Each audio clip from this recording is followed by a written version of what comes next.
Welcome everyone, Christine here on Serious Gaming.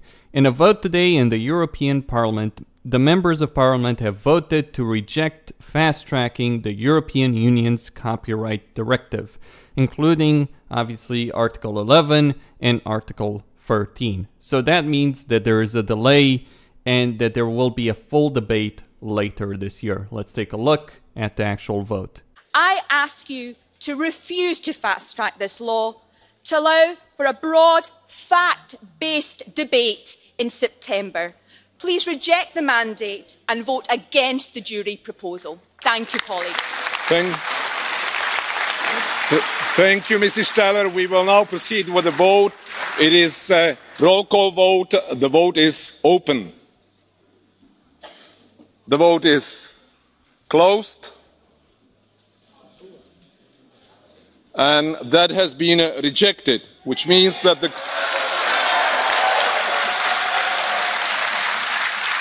the committee's decision has been rejected, and therefore the committee may not start the negotiations. The committee's report will be placed on the agenda of the following part session. So what that means is that the door has been opened to be able to change Article 13, Article 11, and as well as other things when it comes to the proposed European Union copyright directive. There are many issues with this, and I think that it is a crying shame that this hasn't gotten more attention, and the media has mostly been silent, that you didn't see a massive campaign against this. I'm very glad, however, that this was stopped, at least for the time being, because it would have screwed over the internet as we know it, at least in Europe. So, with a vote of 318 members of the European Parliament voting against the proposal, 278 in favor and 31 abstentions, the European Parliament has sent this thing to the drawing board. All members of Parliament will get a vote on September 10 to 13. We'll see how all of that goes. But this vote is important not just because the proposal was rejected right now, not just because we've gotten a delay, but because it's highlighted the issue. So you can be certain that in the next few months, when it comes down to this, there will be a lot of public lobbying, there will be a lot of public attention on this issue, and it will be brought to light more and more. And this is important because they were trying to push this through during the World Cup. Do you think that was a coincidence? No, it wasn't a coincidence. They were doing this with very little scrutiny, behind closed doors, without a lot of public attention. Well, now they're going to have to deal with public attention, and they're not just going to be able to screw over the internet for the sake of the music industry. From the BBC, members of Parliament reject controversial copyright law. MEPs have voted to reject a controversial copyright law in its current form, deciding to return to the issue in September. The law would have put a greater responsibility on individual websites to check for copyright infringements, but the web's inventor, Sir Tim Berners-Lee, and others have expressed concerns about the proposed rules, which they said threatened internet freedom. Opponents greeted the decision as a victory. Julia Reda, a Party member of Parliament who had campaigned against the legislation, tweeted, "Great success. Your protests have worked. The European Parliament have sent the copyright law back to the drawing board." BPI Music, which represents UK record labels, have supported the bill and tweeted, "We respect the decision. We will work with members of Parliament over the next few weeks to explain how the proposed directive will benefit not just European creativity, but also internet users and the technology sector." What were they voting for? The copyright directive is intended to bring rules around content in line with the digital age. The two most controversial parts of it are Article 11 and Article 13. The first of these is intended to provide fair remuneration for publishers and prevent online content sharing platforms and news aggregators sharing links without paying for them. But it has been called the link tax by opponents and raised questions about who will have to pay and how much. Article 14 puts more onus on websites to enforce copyright laws and could mean that any online platform that allows users to post text, images, sound, or code will need a way to assess and filter content. So Content ID on an internet-wide level. Supporters of the rule changes say they would improve copyright rules, giving intellectual property protection to news and video content. Sir Paul McCartney wrote to MEPs urging them to vote in favor of the changes. Today, some user-uploaded content platforms refuse to compensate artists and all music creators fairly for their work while they exploit it for their own profit.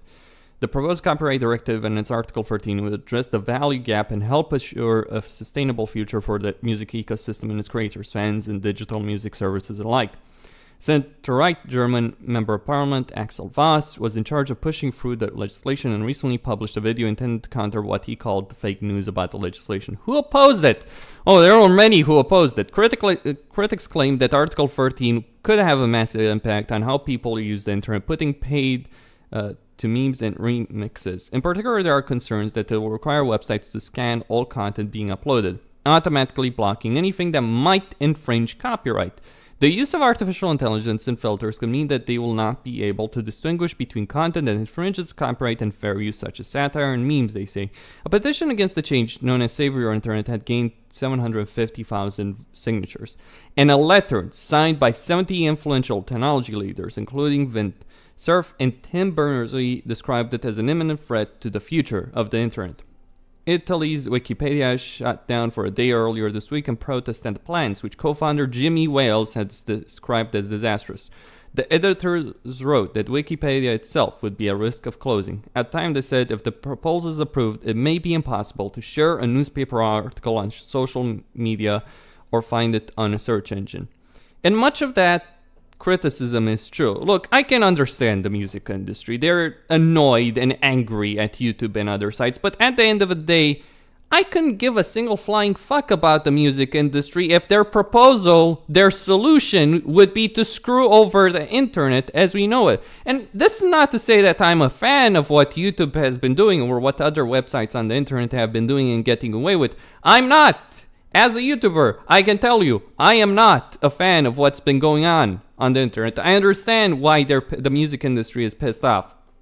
But they would burn the internet to the ground if they could collect the ashes and their bloody copyright payments. That's what this boils down to. It's a spat between YouTube and other websites like YouTube and the music industry that threatens the entirety of the internet as we know it, that threatens the European internet specifically from being cut off from a significant part of the world, that threatens to censor the internet in Europe as we know it. Under this proposal, ostensibly to give the music industry a greater advantage in their spat, they would have pushed forward copyright filters on the internet, which would have effectively led to mass censorship on the internet. Because it's not just music copyright that we're talking about here. We're talking about copyright in general. And what that means is that any kind of content that you upload on the internet that has copyright would have to be filtered, would have to go through a filter system, which could very well result in a significant amount of content being taken off the internet, and would have resulted in censorship on an internet-wide level.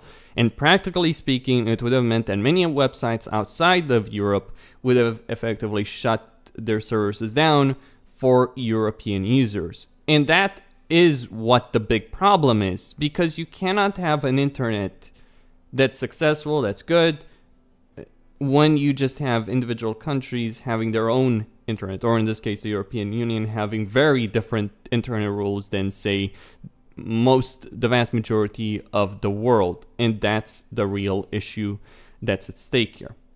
So thankfully, the members of parliament, with a significant amount of public pressure, have voted to reject the copyright directive, at least for the time being.